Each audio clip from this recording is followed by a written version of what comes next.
십자가와 원수로 살아가는 사람들의 특징이 있었습니다.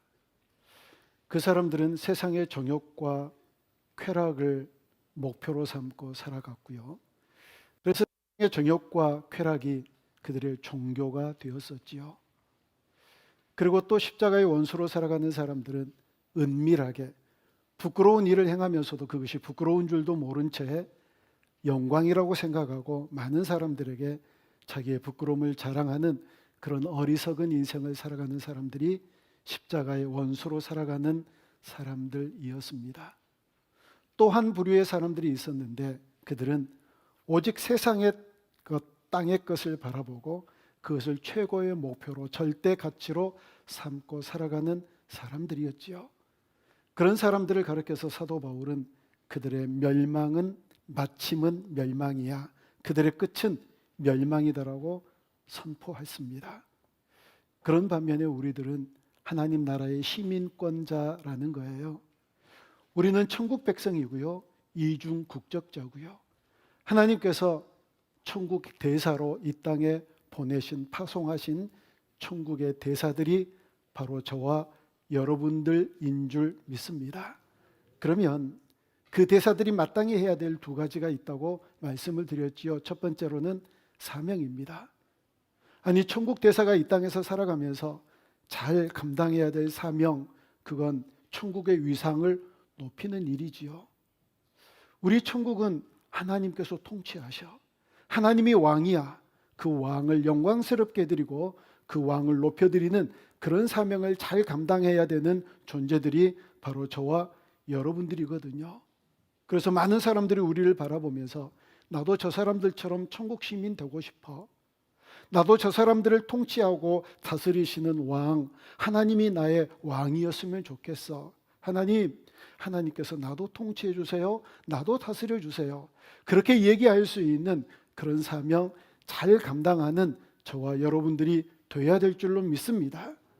두 번째는요, 우리가 천국 시민이라고 한다면, 하나님 나라 백성이라고 한다면 또 하나 마땅히 누려야 될 게 천국 백성으로서의 삶을 누리는 거예요. 죽어서 천국 가는 것이 아니라 이미 이곳에서 천국 백성으로 살아가는 삶을 사는 거거든요. 아니, 밭에 보석이 담겨 있기에 그 보화를 옹땅 사고 얼마나 기뻐했을까요? 잠이 왔을까요? 얼마나 설레이는 인생을 살았을까요? 아무것도 없는 것 같지만 그 밭에 보화가 감추어져 있어. 그 보화는 내 거야. 천국 나는 가. 그 천국을 소유한 사람으로 얼마나 설레고 행복한 인생을 살아갔겠느냐는 거예요. 아파트 당첨, 말뚝도 박지 않았지만 그 당첨된 것 때문에 얼마나 즐거운가요? 얼마나 행복한 인생을 살아가나요? 근데 천국이라고요? 그 천국에 갈 사람들이기 때문에 그 천국을 이 땅에서 누리면서 살아가야지요. 또 많은 사람들이 나도 저 사람처럼 천국을 누리고 싶어. 우리를 바라보면서 그런 생각하고 천국 시민된 사람들이 많이 일어나야 우리가 온전한 하나님 나라의 백성이 되는 거거든요. 이 두 가지 사명 잘 감당하며 살아가는 천국 백성들이 다 될 수 있기를 주님의 이름으로 축복합니다. 여러분, 빌립보서는요 4장까지 있는 말씀이에요. 오늘 우리가 4장 1절을 읽었는데 이 4장 1절은 그러므로라고 시작합니다. 이 그러므로라고 하는 의미가 뭐냐면, 너희들 천국 백성이라며 하나님 나라의 시민권을 가졌다며, 그러므로 이렇게 저렇게 인생을 살아야 된다라고 얘기를 해야 되는데, 우리의 삶의 방식이 천국 시민으로서 어떻게 살아가야 되는가를 먼저 얘기하기 전에 사도 바울이 빌립보 성도들을 향한 얼마나 넘치는 사랑을 가지고 있었는지, 그들을 향한 얼마나 주체할 수 없는 사랑을 가졌는가에 대해서 얘기를 먼저 하고 있어요. 뭐라고 얘기를 하느냐면, 너희들은 나의 사랑하는 사모하는 형제들이야. 당신들은 나의 기쁨이고 나의 면류관인 사랑하는 사람들이야 라고 얘기를 하고 있어요. 오늘 본문 1절에서 그 말씀을 하고 있잖아요. 그런데 사실은 이 말씀을요, 이 빌립보에서만 한 게 아니라 훨씬 그 이전에 데살로니가 교인들을 향하여서 얘기를 한 적이 있었거든요. 당신들은 나의 사랑이고 나의 기쁨이야. 당신들을 위해서 내 목숨을 바쳐도 괜찮아. 아깝지 않아. 그렇게 얘기할 정도로 성도들을 사랑했던 사람이 바로 바울이었어요. 아니, 바울이 오늘 빌립보서 4장에서 그렇게 얘기를 하기 이전에 바로 빌립보 1장 8절에서 이렇게 얘기한 대목이 등장하거든요. 우리 같이 한번 읽어봅니다. 내가 예수 그리스도의 심장으로 너희 무리를 얼마나 사모하는지 하나님이 내 증인이시니라. 아멘. 피도 혈연도 어떤 관계도 없는데 성도들을 이렇게 사랑하는 게 과연 가능할까요? 사도 바울의 1장 8절 내용을 바라보니까 가능하더라고요. 그가 자기의 마음으로 사랑하는 게 아니라 그리스도의 심장으로 사랑하는 거예요. 그리스도의 심장은 과연 그런 것들까지도 사랑할 수 있을까요? 있지요. 십자가를 보면 알잖아요. 몽땅 쏟으셨잖아요. 어느 것 하나도 아깝지 않게 다 주신 분이 바로 우리 주님이시잖아요. 그 십자가의 사랑으로, 그 십자가의 심장으로 우리를 사랑하셨다. 그래서 바울이 내가 그리스도의 심장으로 너희를 사랑한다. 그런데 또 놀라운 건 하나님이 증인이래요. 물어봤을까요? 그러니까 하나님이 그래 내가 너의 증인이야 대답해 주었을까요? 그런데 사도 바울이 그렇게 얘기를 하는 거예요. 내가 그리스도의 심장으로 너희들을 사랑한다. 그거 증인이 하나님이야. 그게 얼마나 진실이었으면, 얼마나 그게 진심이었으면 하나님이 이 증인이라고 그렇게 고백하면서 성도들을 사랑한다고 얘기를 했을까요? 여러분, 우리 또한 그런 형제들이 있나요? 당신들은 나의 사랑하고 사모하는 형제들이야.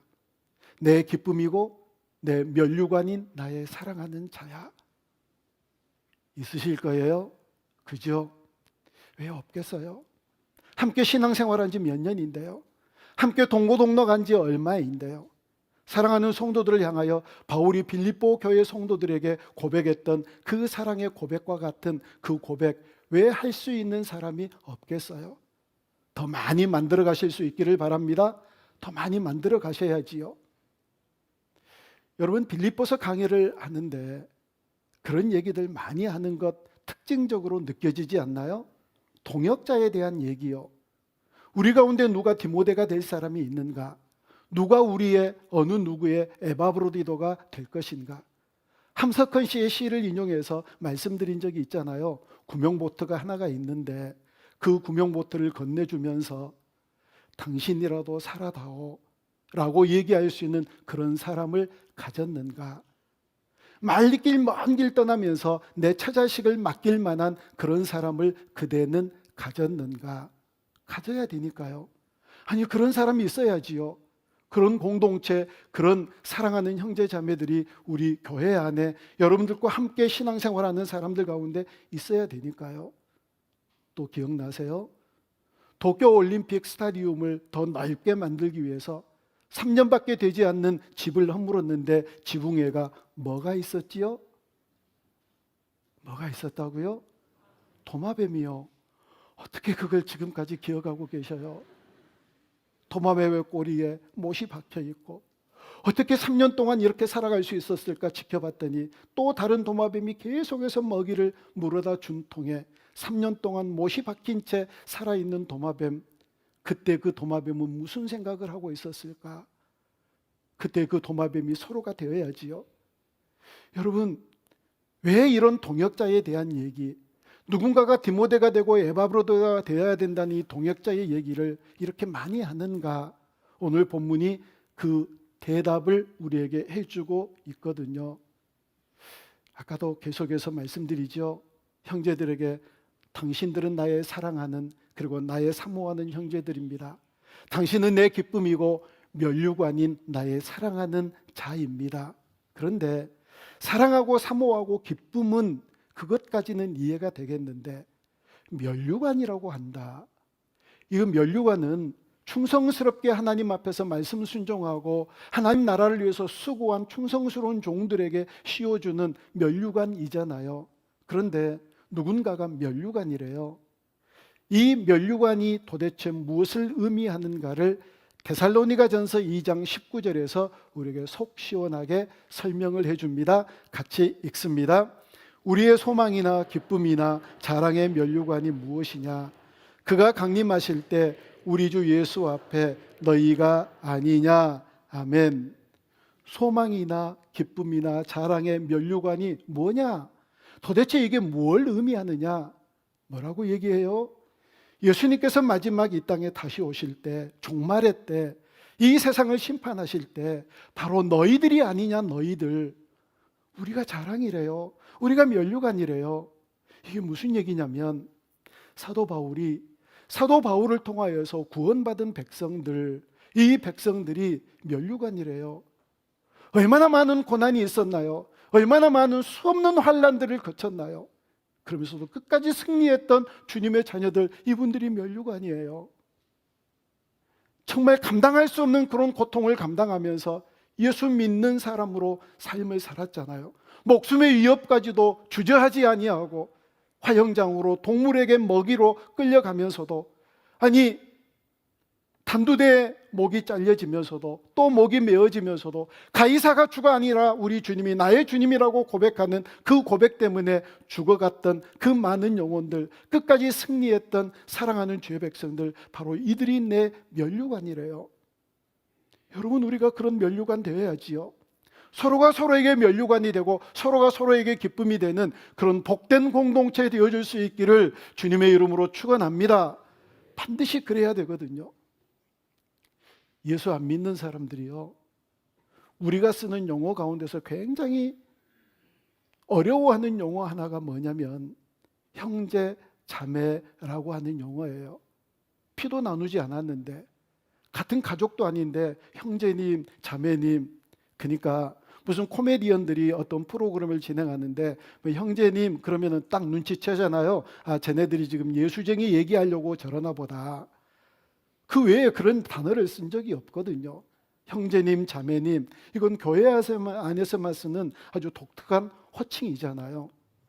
이 형제 자매라고 하는 단어, 헬라어로는 아델포스라고 하는 그런 단어에서 유래된 단어예요. 무슨 얘기냐면요, 자궁이라는 의미예요.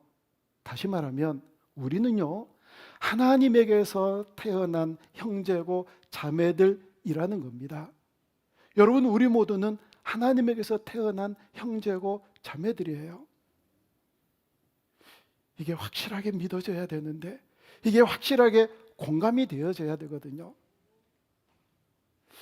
하나님에게서 태어난 형제 자매들, 여러분, 이것 자체로 사도 바울은 기쁘대요. 모든 세상의 기쁨은요, 어떤 조건이 있어야 돼요. 기뻐할 만한 어떤 조건이 있어야 기뻐하잖아요. 기쁨에 아무런 조건도 없는데 기뻐하면 병원에 막 보내려고 그러잖아요. 기쁨의 조건이 있어야 되거든요. 제가 주례할 때 종종 그런 얘기를 하거든요. 신랑이 신부에게, 신부가 신랑에게 그런 얘기할 수 있어요. 내가 뭐가 되고 나면 행복하게 해줄게. 내가 뭐가 있고 나면, 성취하고 나면 행복하게 해줄게. 그걸 반대로 얘기해 볼까요? 없으면은요, 뭐 되지 못하면 그때부터 당장 불행해지나요? 안 그렇잖아요. 신랑은 신부가 존재하는 것만으로 기뻐하고 신부는 신랑이 존재하는 것만으로 기뻐하잖아요. 여러분, 우리 가족이 그렇지 않나요? 가족 뭐 때문에 기뻐해요? 뭔가를 많이 줘서, 이루어서, 성취해서, 도달해서, 목표를 달성해서, 그런 게 아니잖아요.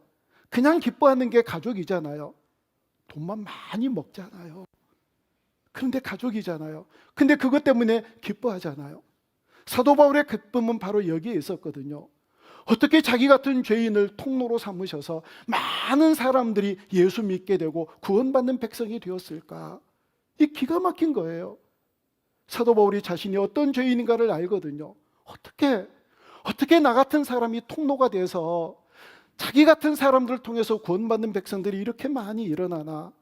이거 놀라운 일이다. 이게 기쁨이다. 당신들이 그래서 나의 면류관이다. 사실 목회자의 기쁨도 바로 거기에 있거든요. 어떻게 나 같은 죄인을 통로로 삼으셔서 복음을 듣게 하고 허접한 신앙인으로 살다가 예수 제대로 잘 믿는 신앙으로 변화가 되고 예수 안 믿는 신앙인들이 예수님 믿게 되는 그런 역사들이 일어나는 것, 이것처럼 기쁜 일이 어디 있어요? 이건 놀라운 일이지요. 그래서 우리도 그렇게 영혼 구원을 위하여서 서로 복음의 증인이 되고 복음의 통로가 되는 그런 삶을 살아가므로, 그러므로 인하여서 예수 믿는 사람들 통하여 나의 기쁨이 되고 면류관이 되는 그런 복된 인생을 살아가는 우리 모두가 되어줄 수 있기를 주님의 이름으로 축복합니다. 사도 바울이 얘기하는 거예요. 나의 형제들아, 나의 사랑하는 기쁨이여 면류관인 자들아, 주 안에서 굳게 서라. 여러분 4장을 보면은요, 계속해서 읽어보면 주 안에서라고 하는 단어가 참 많이 나와요. 주 안에서, 예수님 안에서 굳게 서라. 이 서라라고 하는 단어는요, 전쟁 용어예요. 대오를 딱 서고 적들이 침투하지 못하도록 서서 적들과 맞짱 뜨는 거지요. 여러분 미식축구를 보면 많은 선수들이 스크럼을 짜잖아요. 침투하지 못하도록. 그런데 어떤 사람인가가 한 사람이 떵 비고 나면 구멍이 뚫려가지고 막 쳐들어오잖아요. 그건 순식간에 무너지는 거예요. 그러니까 무너지지 않도록 스크럼을 짜고 대오를 짜서 적과 맞서는 이런 상황, 이것이 바로 서서라고 하는 얘기거든요. 주 안에서 서서 대오를 잘 짜서 뭘 하라고요? 오늘 본문 2절에서 그렇게 주 안에 서서 하라고 하는 요구가 있어요. 우리 2절 다시 한번 같이 읽습니다. 시작. 내가 유오디아를 권하고 순두개를 권하노니 주 안에서 같은 마음을 품으라. 아멘. 이 성경 본문을 보십시오. 주 안에서 같은 마음을 품으래요. 그런데 그냥 품으라고 그러면 좋은데 두 사람의 이름을 거명을 해요. 그것도 실명을 얘기를 해요. 유오디아와 순두개래요. 이 사람들을 권하면서 유오디아에게도 권하고 순두개에도 권하고 둘 다 문제가 있다는 거지요. 그래서 이 사람들에게 서로 마음을 같이 하라. 그러면 지금 잘하고 있다는 거예요? 못하고 있다는 거예요? 못하고 있다는 거죠. 뭔가 싸우고 갈등하고 있다는 거잖아요. 이게 보통으로 볼 성경이 아니에요. 이름이 실명이 거명되는 건 아예 저주받은 백성들이나 하나님을 배반하고 예수 그리스도의 십자가 원수된 채로 살아가는 사람들의 이름이나 거명하지, 어떻게 유오디아와 순두개의 이름을 거명하면서 너희들 싸우지 말아라? 아니, 개인적으로 불러가지고 얘기해야지요. 아니면 문자를 주시든지. 문자를 어떻게 많은 사람들이 읽고 후대까지 계속 읽혀지는 성경에다가 이 두 사람의 이름을 거명을 할 수 있느냐고요. 이거 보통 심각한 일이 아니잖아요. 그런데 그렇게 한 이유가 뭘까요? 그렇게 강수를 든 이유는 그게 너무 중요하니까, 같은 마음을 품는 게 너무 중요하니까, 공동체가 갈라지면 안 되니까, 대오가 흐트러지면 안 되니까, 스크럽이 풀어지면 안 되니까, 적들로부터 만약에 이게 방어선이 무너져 버리면 들어와서 우리가 망하니까, 그게 너무 중요하니까 그런 거라고요. 여러분 천국에 가면 보고 싶은 사람들 많이 있겠죠. 저분이 아브라함이네. 그림처럼 똑같이 생겼네. 아이고 저분은 모세네. 아이고 저분이 바로 다윗이네. 정말 보자마다 다윗처럼 생겼네. 얼마나 궁금하게요. 그죠? 사진이 없으니까 그냥 어떻게 이렇게 생겼을 거다라고 생각되는 그런 그림으로만 우리가 만나봤으니까, 예수님, 저분이 정말 예수님이네. 그래, 내가 생각한 것하고 똑같아. 내가 상상한 것하고 똑같아. 근데 아세요? 대부분 상상한 것하고 틀려요. 제가 군대에서 막 졸업해서 어떤 글을 써가지고 방송국에다가 보냈는데 그게 당첨이 된 거예요. 글쎄. 그래서 로얄 헤드폰을 그때 선물로 받은 적이 있는데, 그 주소를 알고 어떤 여자가 저한테 편지를 보냈어요. 만나보고 싶대요. 갖가지 상상을 하고 나갔는데 절대 상상하지 마세요. 그냥 기대하지 않고 나가셔야 돼요. 상상이 되잖아요. 그런데 어떤 두 여자가 있는데 혹시 성함이 어떻게 되세요? 요디아예요. 순두개예요. 그러면 순두개래, 순두개. 그때 그 사람 싸웠던 사람 있잖아. 싸워가지고 성경에 나온 사람 있잖아. 성경에 나온. 이게 얼마나 민망한 얘기냐고요. 어떻게 이제 실명을 거론해가지고 요디아와 순두개를 얘기를 하는 거예요. 엄마 아빠 저기에 요디아와 순두개가 있어. 뭐라고? 뭐 천국에도 순두부가 있다고 막 그렇게 하면서 쫓아갈 거잖아요. 근데 왜 이런 실명을 거명을 할까요? 그게 너무 중요하니까요. 여러분, 서로 마음을 같이 하는 게 과연 가능할까요? 어떻게 생각하세요? 마음을 같이 하는 게 불가능할지도 모른다고 생각을 할 거예요. 가족 아니니까. 그런데 성경이요, 불가능한 것을 우리에게 하라고 하지는 않아요. 아니, 정말 나는 못할 거라는 생각이 드는 거지요. 그런데 내가 할 수 없을 때 우리 주님이 하게 하시는 거예요. 우리 주님께서 힘 주셔서, 우리 주님께서 나로 하게 하셔서 도무지 사랑할 수 없는 사람도 사랑하게 하고, 왼수처럼 지내는 사람들도 모두 다 용서가 되고 품어 안을 수 있는 그런 능력, 사랑의 능력을 우리에게 반드시 허락해 주실 줄 믿습니다.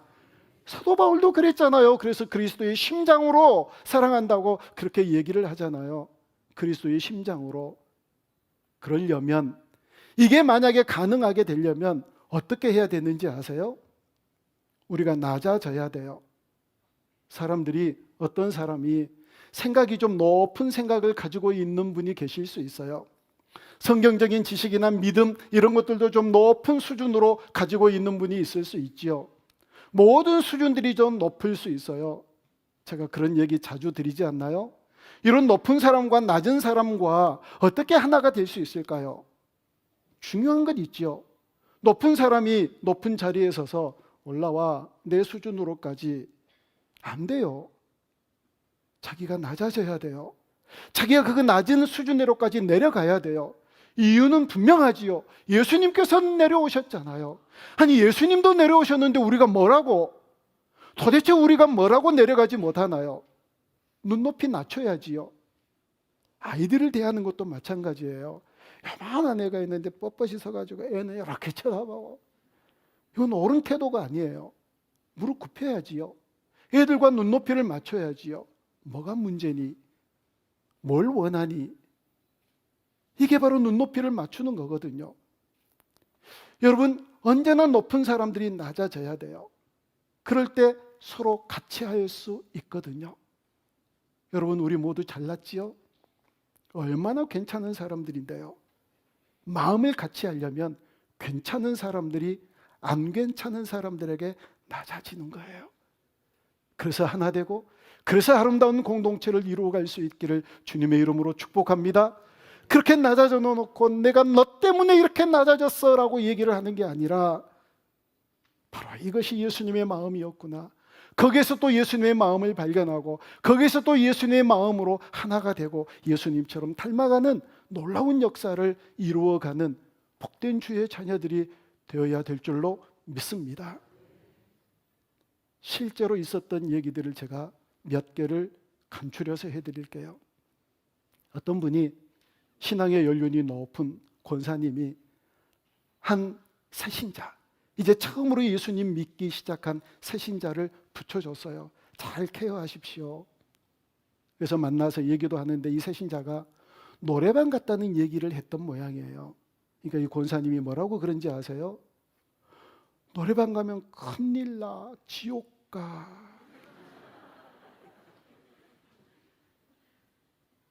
그렇게 하는 게 아니거든요. 노래방 갔다고 그러면 재밌어? 그렇게 접근을 시작해야지요. 노래방 가면 지옥 간대요. 자기 수준으로 얘기를 하는 거예요. 자기 수준으로. 어떤 사람은요, 가르치는 은사가 있었던 모양이에요. 그러니까 동등한 평신도인데 막 가르쳐요. 여러분 아세요? 동등한 평신도가 가르치면은요, 다 모르는 얘기를 가르쳐주고 그 가르침을 통해서 내게 유익이 돼도 기분 나빠요. 그럴 때는 뉴 메시지를 하는 게 아니라 아이 메시지를 하는 거예요. 내가 이랬더니 참 좋더라.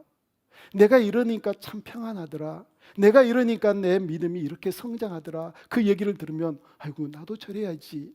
이런 마음이 듣고 있는데 이래야 돼, 철해야 돼, 이랬거든. 그렇게 안 하면 큰일 나. 아이고 잘났다 그러거든요. 지혜가 없어서 그러는 거예요. 어떤 사람들은 영적인 권위가 부여되지도 않았는데 영적인 권위를 하나님께서 주시거든요. 영적인 권위가 없음에도 불구하고 너 그러면 지옥 가, 너 그러면 큰일 나, 그건 저주받아, 이런 식으로 얘기를 하는 거예요. 아니 그런 사람이 있다니까요. 그래가지고 실족하고 그래가지고 상처받고 그래서 관계가 허물어지고 얼마나 그런 일들이 많이 있는데요.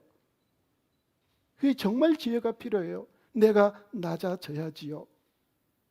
여러분, 요디아와 순두개가 왜 싸웠을까요?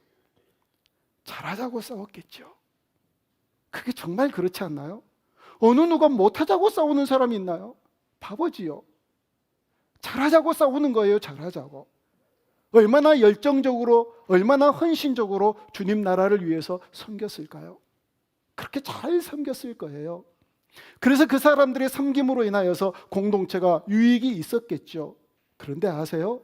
주님은 분명하게 우리 주님이 요구하시는 것은 그렇게 어떤 사역이 뭐가 이루어지고 잘 되는 것보다 공동체가 아름답고 평안하고 서로 사랑하는 공동체를 원하시거든요. 이게 주님의 마음이에요. 그렇게 열심히 사역하다가 싸우고 갈등이 일어나고 이런 일들이 많이 일어나면 우리 주님이 뭐라고 그러실 것 같아요? 야, 사역 그만둬라. 차라리 안 하는 게 낫다. 내가 천사 보내서 얼마든지 사역할 수 있다. 어떤 목사님이 그러시더라고요. 그렇게 열심을 내서 뭐를 하는데 꼭 어디를 가든지 불협화음이 나타나고 부조화가 생기고 갈등이 생기고 싸움이 일어나는 이런 사람들 저 많이 봤어요. 그런 사람들이 일어날 때마다 하나님이 그러신대요. 아이고 큰일 났다 야. 쟤 또 열심 붙었다 열심 붙었다. 하나님이 걱정하신대요. 하나님이. 중요한 건 평화거든요. 중요한 건 사랑이에요. 여러분, 그래서 바울이 주 안에서 굳게 서라. 그리고 너희들이 한 마음이 되라. 요디아와 순두개처럼 그렇게 싸우지 말고 하나가 되라고 얘기를 하는 거거든요. 자, 여러분, 이 요디아와 순두개가 하나가 된 것처럼 우리도 하나 돼야 되는데 우리 교회요, 어쩌면 연구 대상일지도 몰라요. 전주 온누리교회에서부터 온 약 500여 성도들과 새로 온 꼭 그만큼의 성도들이 합쳐서 반반이 되었거든요. 모두 다 각자의 경험들이 있잖아요. 내가 이렇게 경험해 보니까 이게 이러더라. 내가 저렇게 해 보니까 이게 좋더라. 이렇게 많은 의견들이 나오고 그러면 서로 갈등할 수 있거든요. 어떻게 될까요? 코로나 때문에 아무런 사역이 없어서 괜찮지요. 근데 사역이 이제 시작이 되고 그러면 과연 우리 교회는 주 안에 굳게 서서 같은 마음을 품고 아름다운 하나의 공동체를 이룰까요? 저는요, 누가 저한테 물어보면 저는 확신해요. 우리 교회는 반드시 아름답고 복된 같은 마음을 품은 한 공동체 될 수 있다고요. 우리 교회는 그런 공동체라고 저는 확신해요. 목사는요, 사람 전문가 좀 그쪽에 속해요. 아니 그런 은사 하나님이 주신 거예요. 너무너무 좋으신 분들이에요. 다 낮아지고 다 낮아져서 한 마음을 품고 아름다운 공동체 반드시 이루어가게 될 줄로 믿습니다. 서로 마음이 하나 되지 못하고 이렇게 저렇게 갈등하고 싸우는 그런 공동체를 향하여서 제가 꼭 주는, 아니 우리 모두가 외쳐야 될 구호 하나가 있어요. 구호. 그게 뭐냐면 천국 가는 일 외에 중요하고 급할 것 없다라는 구호예요. 자막 한번 보여줘 보세요. 그래야 그걸 읽지요 같이. 시작. 천국 가는 일보다 더 중요하고 급할 건 없다. 맞지 않나요? 뭐가 그렇게 중요하다고 그걸 가지고 따지고 싸워요? 뭐가 그렇게 급하다고 그걸 몰아세우나요? 천국 가는 일보다 뭐가 더 중요해요? 천국 가는 것보다 뭐가 더 급해요? 천국 가는 게 가장 중요하고 천국 가는 게 가장 급하지요. 이것보다 더 중요한 일이 어디 있을까요? 이것보다 더 급한 일이 어디 있겠느냐고요. 그래서 우리 주님께서 바울을 통하여서 우리에게 얘기를 하세요. 가장 중요한 것은 천국 가는 것이다. 함께 천국에 이르는 것이다. 그래서 면류관이 되는 것이다. 여러분 기억하십시오. 교회는 성과를 내는 게 아니에요. 교회는 이익을 창출하는 곳이 아니에요. 우리 모두가 구원받는 백성들의 도구가 되어져서 나로 인하여서 기쁨이 되고 나로 인해서 면류관이 되는 많은 성도들을 창출하는 이것이 바로 교회의 위대한 사명인 줄로 믿습니다. 정말 내가 하고자 하는 일이 옳고 내가 하고자 하는 이 방식이 정말 맞아, 이렇게 해야 돼 라고 생각되는 그런 분들 계신가요? 그러면은요, 묵묵히 그 일을 해나가세요. 그러면 사람들이 그거 보고 다 배워요. 그렇게 모범이 되어지면 나도 저렇게 해야지, 나도 저렇게 살아야지, 나도 저렇게 사역해야지, 그렇게 할 수 있다고요. 주 안에서 굳게 서서 서로 같은 마음, 하나된 마음 할 수 없을 이런 시대에 우리 공동체 안에서라도 하나 되고 마음을 같이 품어서 주님 나라를 영광스럽게 이루어가는 그런 복된 공동체 되어줄 수 있기를 주님의 이름으로 축복합니다. 이를 위해서 아버지의 마음이 우리 안에 있으면 돼요. 내 마음으로는 안 돼요. 우리 주님 마음이 내 안에 가득하면, 아버지의 마음, 예수님의 마음이 내 안에 가득하면 어떤 것도 이루어가게 될 줄로 믿습니다. 그래서 여러분 늘 그렇게 기도하세요. 뭔가 부족하고 뭔가 결핍되었을 때 하나님 마음을 내게 주세요. 예수님의 마음을 내게 주세요. 무엇이라도 사랑하고 어떤 관계 속에서도 하나 되는 멋진 공동체 이루어갈 줄로 믿습니다. 그런 공동체 되어줄 수 있기를 주님의 이름으로 축복합니다.